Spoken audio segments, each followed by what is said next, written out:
Quando aprenderão? Olavo de Carvalho. Diário do Comércio, 3 de junho de 2015. Excetuadas algumas frustrações e desencantos banais que não vêm ao caso, só guardo uma única tristeza na alma. A de não sido ouvido numa época em que ainda havia tempo de bloquear a ascensão comunopetista e impedir que o Brasil mergulhasse no lodaçal em que vai afundando hoje em dia. Não vai nisso o menor ressentimento pessoal. A indiferença à mensagem quase nunca implicou hostilidade ou desprezo ao mensageiro. Sempre fui muito bem recebido em toda parte. As pessoas me ouviam, aplaudiam e, com áreas de amável ceticismo, prometiam pensar no assunto. Ficaram pensando até agora. Nada fizeram. Semana após semana, os acontecimentos foram se avolumando exatamente como eu havia previsto. E ainda assim, até os melhores entre os meus ouvintes continuaram acreditando que tudo passaria com o tempo.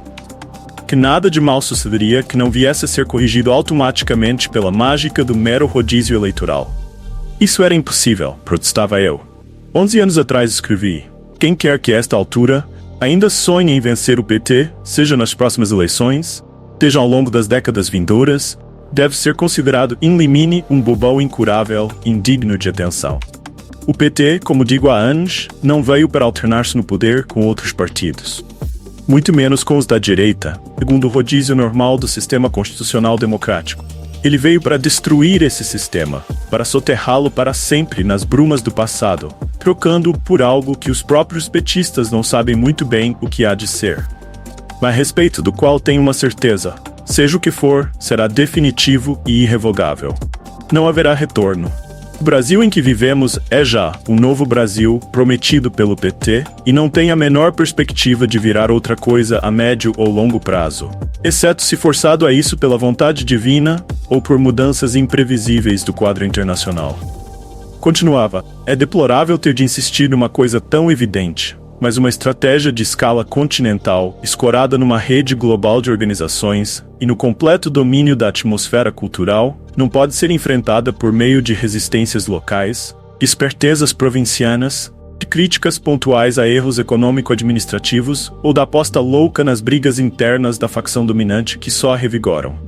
A desproporção de forças aí é tão brutal, tão avassaladora, que não vale nem mais a pena insistir no assunto.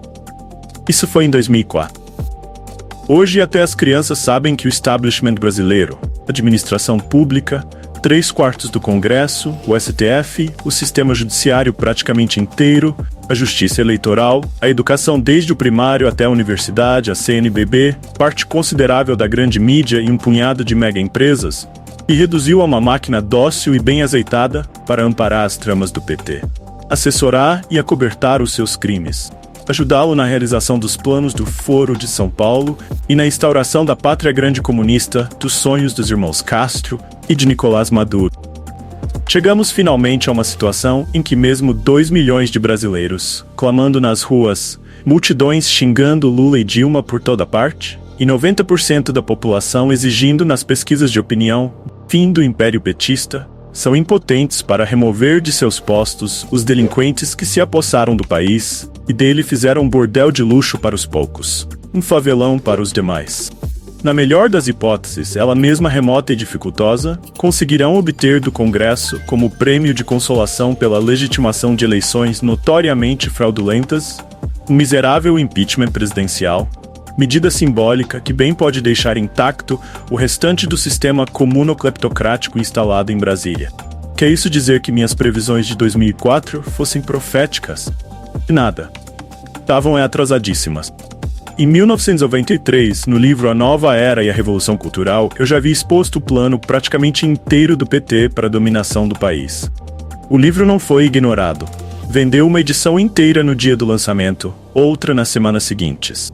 A terceira esgotou-se, a quarta, vídeo editorial, já está no fim. Foi lido e guardado na estante, bem longe da possibilidade de inspirar qualquer ação, mesmo tímida. Em 1989, em conferência na Casa do Estudante no Brasil, sob o título Fim do Ciclo Nacionalista, eu já equacionava o drama de um país cuja cultura se formara sob o signo do nacionalismo e da busca da identidade, o senso da nacionalidade de que falava Machado de Assis.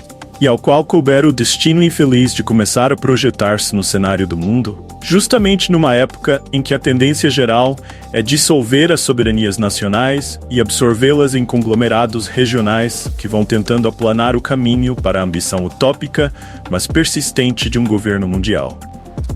Ao ver hoje a marcha triunfante da pátria grande, que o povo odeia, mas da qual não sabe como se livrar, pergunto-me por quê. De tantos intelectuais, políticos e militares que me ouviram na ocasião, pois repeti a conferência em vários lugares, nenhum entendeu que, naquele momento, a inventividade, a audácia criadora, em vez da acomodação preguiçosa no culto beócio da estabilidade das nossas instituições, era uma questão de sobrevivência, não de livre escolha?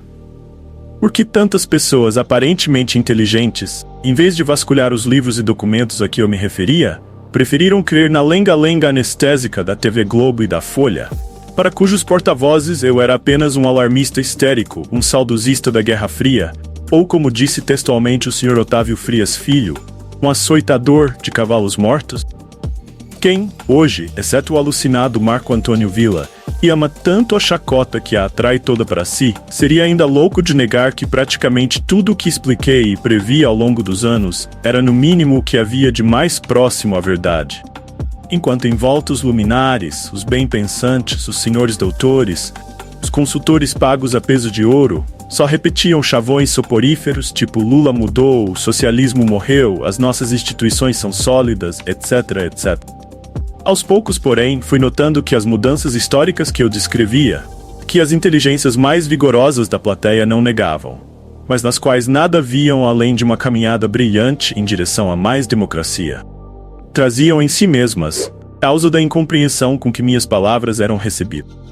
Comecei a documentar esse aspecto do processo em O Imbecil Coletivo de 1995, estrangulada pela ocupação de espaços gramsciana, onde o critério do prestígio intelectual e artístico passava a ser uma carteirinha do PT ou do PSOL, a alta cultura no Brasil agonizava. As inteligências definhavam a olhos vistos, tornando impossível um debate sério sobre o que quer que fosse e substituindo tudo por uma linguagem de clichês na qual nada se podia dizer que já não tivesse sido dito 1000 vezes. A juventude, nascida já no meio da debacle, não podia ver nela nada de anormal.